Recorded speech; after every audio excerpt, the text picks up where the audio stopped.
Through out मिफ्रा रो रही है, emotional हो रही है, मुन्ना की शक्ल देख के उससे आंसू निकल रहे हैं। अरे क्या है जो हमारी खवातीन है वो हीरो के पीछे मर रही हैं। नहीं बट क्या है सारी की सारी मूवीज में ऐसा who is she, what is we she, don't know, but very influential. no but what is this, it's now I mean although Sohai has done a very good job as an actor, एक लगता है जैसे यमुना का तो एक character defined है ना, ठीक है ना, इसको हमने डाला है बीच में कि एक और लड़की होनी चाहिए स्क्रिप्ट में, एक और कैरेक्टर, फीमेल कैरेक्टर होना चाहिए और उसकी कोई बैक स्टोरी नहीं बनाई, वो सिर्फ घर में बैठी रहती है, बुक्स पढ़ती है और तबादले करवाती है। हाँ, बिलीवेबल। और ऑफ कोर्स दिलबर का लॉस बहुत बड़ा लॉस था because it was a much nicer character in the whole thing and Ahmed ने उसको परफॉर्म भी बहुत अच्छा किया है। उससे पूरा वो जो उसका जो क्लाइमैक्स सीन था, बीइंग किल्ड एंड शॉट, वो गोलियों के निशान कितने अच्छे थे वो जो, because we have to review it. But जितनी दफ़ा इन लोगों ने ये अल्फाज इस्तेमाल किया और अजीब अजीब मौक़ों पे इस्तेमाल किया है, मेरा तो दिल चाहता है कि मैं किसी का गला घोंट दूँ। तो I am getting very violent with this drama. ड्रामे में कोई वायलेंट नहीं हुआ, देख के तीका जी वायलेंट हो गई। हो रही ना अजीब चीज़ें। अब मिफ्रा जो है, मेरा मतलब है उसका मेन ऑब्जेक्टिव था to get Faris.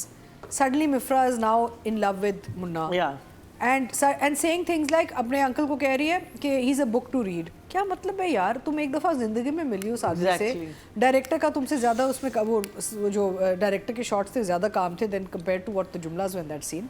There was nothing that Munna said और डिड इन दैट सीन वे कि आपको लगे कि बिल्कुल ही आप इन्फैचुएट हो जाए उससे।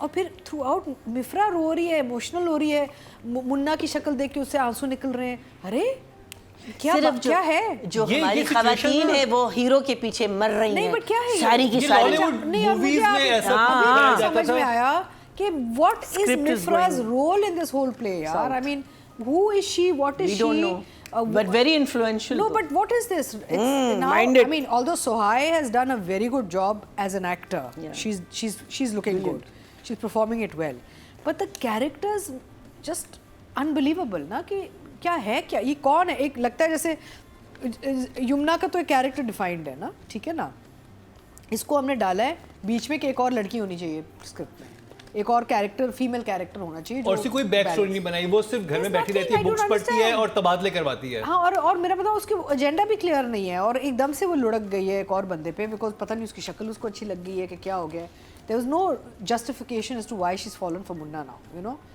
एंड तो ये एक बहुत अजीब सा और वो फारिस को कह रही थी कि देखो जरनाब वाले रास्ते पे तुम चलोगे तो ये मुश्किलात है, मेरे साथ रहोगे तो तुम्हारे लिए आसानी है। हाँ। और वो आसानी करप्शन में ही थी, उसने क्लियरली शुरू के एपिसोड में बताया। 15वीं एपिसोड के बाद पूरा उसका करैक्टर ही बदल गया, उसको एक ही दफ़ा से जरनाब वो जो है फारिस बुरा लगने लग गया, कोई वो समझ नहीं रही, बुरा लगता है, वेरी अनबिलीवेबल। और ऑफ कोर्स दिलबर का लॉस बहुत बड़ा लॉस था because it was a much nicer character in the whole thing and Ahmed ने उसको परफॉर्म भी बहुत अच्छा किया है। उससे पूरा वो जो उसका जो क्लाइमैक्स सीन था, बीइंग किल्ड एंड शॉट, वो गोलियों के निशान कितने अच्छे थे वो जो गाड़ी के ऊपर, बहुत अच्छा, अहमद ने बहुत अच्छा काम किया, वेरी नाइस एंड बिलीवेबल था एंड ऑल। लेकिन आई डोंट नो, अजीब, इनफैक्ट इन सम सीन्स तो Yamuna is also looking very odd because अब उसका भी कैरेक्टर थोड़ा सा मुझे अनबिलीवेबल लगना शुरू हो गया, यू नो, कि क्या कर रही है, क्यों। अच्छा भाई, ये बाप बेटी इनके घर में शिफ्ट करके क्यों आए हैं शादी? No, this is what I was telling you. No, there was some threat to them, ना? Yeah, there was. But the thing is, it's so, that's also unbelievable. वो भी इतना build-up नहीं हुआ कि आप कहें कि यार सही किया कि बाप ले आया इसको इस घर में। अरे एक बाप जो इतना वो पर्टिकुलर था अपनी बेटी के बारे में, है? मुझे तो लगता है नहीं क्लियर आया। जरनाब को तो फारिस की भी कजन है वो, ठीक है, वो कुछ भी नहीं करेगा उसके साथ, वही तो मैं कह रही हूँ, रहमती उसको कुछ नहीं कहेगा। मुन्ना कुछ समझ नहीं आ रहा कि why have they moved into मुन्ना's house for what reason, कि एकदम से बस शिफ्ट हो गए, इधर आ गए, रह रहे हैं। और it's all very very, मैंने कहा ना कि ये काफ़ी अरसे पहले मेरे लिए एक पैरोडी बन गई थी, कैरिकेचर्स हैं और लाफेबल एक ये वो है बिकॉज दे जस्ट अच्छा। Then let's talk about Munna's character. एक सीन है इसमें, चलिए ये राइटिंग पे रख दूँ मैं, आई थिंक राइटिंग अभी आप वो कर दे, फिर हम राइटिंग में बात अच्छा, क्योंकि राइटिंग में बहुत डिटेल है, अभी आपसे इमोजी दिखा दें। अच्छा हाँ, राइटिंग पे कर देते हैं, ठीक है, चले मैं अभी इमोजी दिखा, बट इतना कुछ है कहने को, अनफॉर्चुनेटली द रॉन्ग राइटिंग में कहने के ना बात उधर सारी बात मैं कुछ नहीं कहूंगी बिकॉज़ आई एम बायस्ड। मैं बताऊं, दिल भरा हुआ है, दिल भरा हुआ है। मैं तो ये हेलो, मेरी तो ये इमोजी है गर्ल्स, ओके, इस्तेमाल किया गया। अच्छा, मुझे दो जगहों पे बहुत मसले हुए। एक तो ये आप लोग नोट करें कि जब मुन्ना का एक आपने दिखाया कि वो एक चला गया पोस्ट ट्रॉमा एमनीशिया में, ठीक है, कि दिलबर है, आ रहा है, उसे बुला लो, नाश्ता लगा हुआ है, फिर he is imagining Dilbar on the seat, हम दिखा रहे हैं कि दिलबर साथ बैठ गया है, वो है नहीं एक्चुअली, वहाँ से देख रही है और फिर वो कुछ लिखती है एंड में। हाँ, तो मेरा मतलब है कि ऑब्वियसली कोई ट्रॉमा रिलेटेड एमनीशिया हो गया है मुन्ना को, कि वो उससे हजम नहीं किया जा रहा कि मुन्ना चला गया है, सॉरी दिलबर चला गया, सॉरी कि दिलबर चला गया, नाइल में चला गया। now but if he's got this amnesia or this trauma, how has he gone into Remati's room in the hospital to tell him कि बता उसको किसने मारा है, ना तो मैं और मैं तेरा जो है मर्डर या whatever मैं उसको पोस्टपोन कर दूंगा ना, लाइक ये गया है उसी के इसी अस्पताल में ना, ऊपर जाता है, goes to Remati before the amnesia parts, and confronts Remati and says कि मुझे बताओ कि किसने ये किया, ताकि मैं उसको फिर मैं तुझे थोड़ा सा डिले कर दूंगा तेरे मर्डर को ना। अब एमनीशिया तो नहीं हुआ ना, लाइक अगर तो उसने एक्चुअली जाना है शॉक में, तो the shock should have been sustained ना, या तो वो रिवेंज पे चला जाता, जो नहीं गया, आगे वो शॉक में चला गया। सो यहाँ पे एक बहुत बड़ा ये राइटिंग में भंड है, बिकॉज आपने कैरेक्टर को, क्योंकि वो पुलिस वाले पूछता है वो दिलबर का बड़ा अफसोस हुआ, कहता क्या हुआ दिलबर को, ये कहता है दरवाजे पे, कहता है क्या हुआ दिलबर को, अच्छा यही तो फिर मैं अंदर बात जाके फिर उसकी नहीं तो ये नहीं होता ना, देखिए जब आपको शॉक रिलेटेड ऐसे कोई झटका पड़ता है तो वो चलता है, ये इन आउट नहीं आता, you can't come in and out of shock, right. So this is a very big flaw in writing and performance, because चले अगर मैं ये रोल कर रही होती और राइटर का ये आता मेरे पास स्क्रिप्ट, तो मैं कहती जी ये तो नहीं हो सकता, I would have questioned it, which Humayun should have, कि जी हाउ इज इट, या तो मैं इस सदमे में हूँ या फिर मैं रिवेंज पे कौन सा पाथ ले रहे हैं हम इस पे। सदमा भी आप मुख्तलिफ तरीक़ों से दिखा सकते हैं ना, then don't go this whole amnesia route कि जी दिलबर तो मरा नहीं है, वो तो अभी नाश्ता कर रहा है मेरे साथ, फिर आप वो रूट ना लें, आप सदमा फिर दुख में दिखा दें, रोने में दिखा दें, किसी और तरीके से चुप हो गया, चुप भी समझ आ गई, जो साइलेंट मोमेंट्स थे वो भी बड़े they were good moments, but they were not part of the character that we ended up with.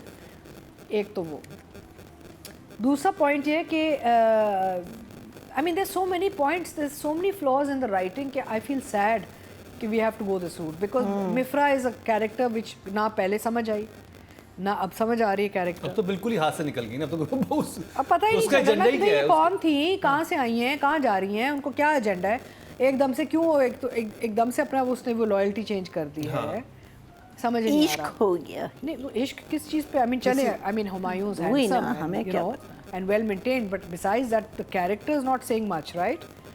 तो एक तो ये था, दूसरा था कि ये तो मुझे लग रहा है मिफ्रा को जरनाब से इश्क हो गया, जहाँ पे वो शादी करने लगेगी वहाँ पे वो जाके तोड़वा देगी।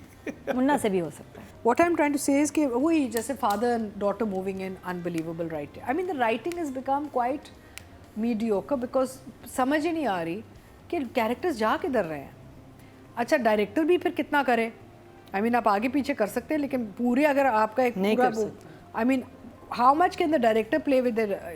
Again I would have और मैं आपको इंटरेस्टिंग बात बताऊं, मुझे कुछ सोर्सेज से पता चला कि इसकी 15 एपिसोड्स, क्योंकि 15 तक ड्रामा बहुत अच्छा था, वो पहले लिख ली थी खलील रहमान कमर ने, उसके बाद ये शूट पे गया हुआ था ड्रामा, और फिर वो लिख के भेज रहे थे, और ना उस वक्त डायरेक्टर के पास ये टाइम होता है, हाँ, कि वो इनको थे कि अब वो कह रहे हैं कि खलील लिख के भेज रहे हैं तो ठीक ही भेज रहे होंगे, तो इस तरह से उसके बाद ड्रामा एक बिल्कुल ही ऑफ ट्रैक हो गया। ये तो सेल्फ सैबोटाज वाला चक्कर लगता है मुझे, कि आप खुद ही अपना काम खराब करने की कोशिश में है, कि हाँ आपने जबकि शुरू के 15 एपिसोड हमारे अपने लास्ट सीजन में मतलब सबसे ज्यादा नंबर्स देखने वाला था, विन किया था इस ड्रामे में। इट्स सैड बिकॉज़ एक्चुअली इसमें पोटेंशियल एक्टर्स आपके इतने बड़े नाम हैं, और जब उन्होंने बाद में लिख के भेजे एपिसोड जो सेट के ऊपर मिले हैं, तो उसने तो डायरेक्टर के हाथ में, क्योंकि डेट्स एक्टर्स की डन हुई भी होती हैं, बाकी चीजें आपकी लोकेशन होती है, उसके बाद तो फिर जो आ रहा है आप शूट कर रहे हैं, और जब वो हुआ तो फिर इस तरह की और कोई नई बात, जैसे मरीना ने भी कहा ना कि कोई नई बात ऐसा नहीं हो रही, इन द सेंस कि राइटर के पास where is the story itself going, writer के पास जगहें थी इस तरीके से नहीं मरा, तो अब मारने का और तरीका क्या हो सकता है, अब हम इस तरह से मारते हैं। अच्छा नहीं, अच्छा हाँ, second, thank you for reminding me.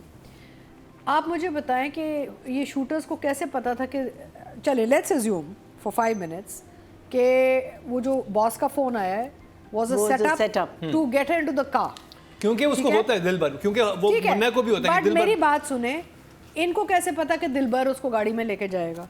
जो शूटर पहुंचे हैं उसको मारने के लिए, मुन्ना हो सकता था, कोई और हो सकता था, गाड़ी चला रहा होता। assumption that it's going to be Dilbar driving her to the daftar is incorrect. That's also a very big flaw. नहीं, उससे बड़ा फ्लॉ राइटिंग में ये है कि देखें आपका दुश्मन कौन है? सबका मुन्ना है। हाँ। मुन्ना को रास्ते से हटाना है। मुन्ना के ऊपर एक दफा ट्राई किया मारने के, उसके बाद सब कह रहे हैं कि उसको तो गोली, वो मरता ही नहीं मैं गोलियों कहती से। हूँ आप वो भी मान लेते हैं कि आपने मुन्ना को टॉर्चर करना है, आप उसके इर्द गिर्द वाले लोगों को पहले मारे, मान लिया, चलो good strategy. But it could have been Munna or somebody else driving that car, na? Not Dilbar. Now, how do they know it's the right hand and the left hand driving the car? Because agenda तो ये था कि पहले सीधे हाथ को मारना, फिर उल्टे हाथ को, फिर उल्टा हाथ है कौन? The other chap, ना? The other Zulmi. फिर एक मानी भी है। This was a numbers very कितने राइटिंग के आपके पास? 4. 4. उसके हवाले से चीज़ें तैयार करनी होती हैं, तो एक तो ये कानून होना चाहिए कि भाई I am sorry, it should be a law passed in the fraternity that nobody is going to work on something और unless आप it's a बिल्कुल सही complete कह रही हैं, script. अगर स्क्रिप्ट कंप्लीट मिलता तो जेंटलमैन एक बहुत सक्सेसफुल ड्रामा। हाँ, अगर जो शुरू में इन्होंने बताया अगर था, flaws और इसको ठीक किया जाता और तो तो ठीक किया जाता। नहीं, एंड देखें ये जुल्म है। जुल्म किस पे? प्रोड्यूसर पे, डायरेक्टर पे, जुल्म है, एक्टर्स पे। कौन बेइज्जत हो रहे हैं अभी? सारे बेइज्जत हो रहे हैं ना, सिर्फ राइटर की तो हम बात नहीं कर रहे कि जिन्होंने लेकिन बॉचअप किया। हाँ, हम मिस्टेक सबको राइटर कह रहे हैं कि भाई हमायूं ने क्या है। किया है और इसने क्या किया है, उससे भाई it's unfair on everybody involved in the project because they don't know what's coming in their direction. मैंने आई थिंक ये पहले बताया भी है कि मैं एक सीरियल कर रही थी और हमने कोई 17 एपिसोड तक शूट कर लिया था और आगे जाके जब script, this is the one and only time I worked on a incomplete script. I don't do it any more because I am frightened. तो जब आगे के एपिसोड आए तो पता चला 22वें एपिसोड में ये कैरेक्टर मर जा रही है, she is going to die. मैंने कहा but I have shot up to 17 and there is nothing wrong with her, how is she dying 4 episodes, like you know I had to sit and think oh my god. फिर director से बात की, फिर हमें एक justification बनानी पड़ी. शुक्र है वो 20वें एपिसोड में मुझे 22वें का स्क्रिप्ट नहीं आया. Otherwise, as an actor, how would I have even developed the character to a phase where she's going to die, ना? तो मेरा मतलब है कि ये तो जुल्म है, जो काम हो रहा है अभी without a full script in hand, जुल्म है और सब पे. तो director also should have taken a position. Let's assume कि स्क्रिप्ट पूरी नहीं आई. भाई जो भी आ रही है, डायरेक्टर का काम ही है कि भाई आगे मैंने क्या किया और पीछे क्या करना, मैं इसको अभी सेट करूँ रिगार्डलेस के राइटर कितना बड़ी दहशतगर्दी दिखा रहा है. एडिट पे बैठना बहुत ज़रूरी है अभी. अच्छा, फिर कैरेक्टर्स तो आपके सामने है ना. आप डायरेक्टर इधर तो कह सकता था कि मुन्ना इधर ये कर रहा है, उधर वो कर रहा है, Mifra this is the director's job to see where the story and the characters are going. So you can't blame everything on the writer. I think really. And कुछ सीक्वेंसेस बड़े अच्छे थे. आई थिंक द डायरेक्टर ने frames बड़े अच्छे बनाए हैं, lighting बड़ी अच्छी है, चीज़ें बड़ी अच्छी हैं.